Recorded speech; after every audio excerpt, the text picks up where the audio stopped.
jours après l'Égypte, le Rafale va-t-il trouver preneur en Inde? Un énorme contrat de 126 appareils est à l'étude. Visite importante demain, celle du ministre de la Défense, Jean-Yves Le Drian. Il se rend dans le pays pour convaincre. Bonsoir Nicolas Bertrand. Vous suivez cette visite pour nous en Inde où la France, disons-le, s'est déjà lancée dans un lobbying intense.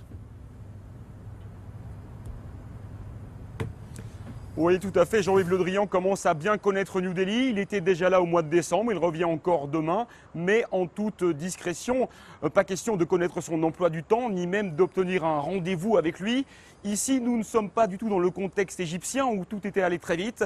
Cela fait plus de 3 ans que l'on négocie, vous le disiez, 126 rafales à la clé, un budget de plus de 12 milliards d'euros.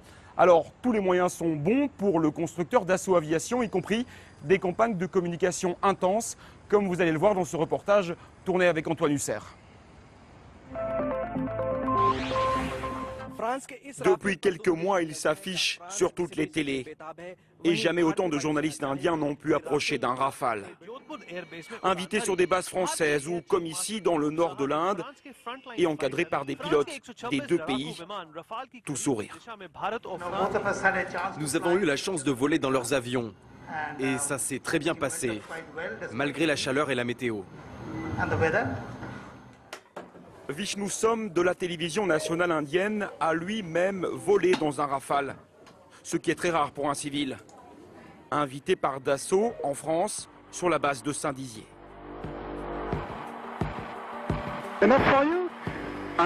C'est parfait, je vais bien. C'est excellent. Il n'y a pas que Dassault qui fait ça. Toutes les sociétés qui sont impliquées dans cet appel d'offres essaient de faire venir des journalistes indiens pour mettre en avant leurs produits. Comme n'importe quelle compagnie le ferait pour remporter un marché.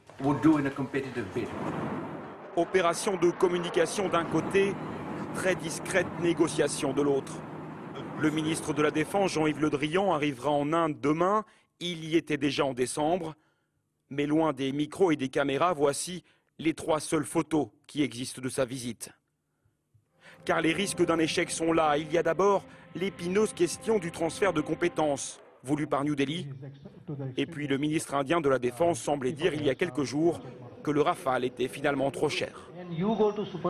Quand vous allez au supermarché et que vous y allez avec votre femme, vous avez envie de tout acheter. Après, vous regardez votre budget. Et si vous êtes intelligent, vous n'achetez que ce que vos revenus vous permettent. Dernier espoir pour le volet politique, la venue en avril à Paris du Premier ministre indien Narendra Modi. Aujourd'hui, le dossier ferait déjà plus de 15 000 pages rédigées en 3 ans de négociations.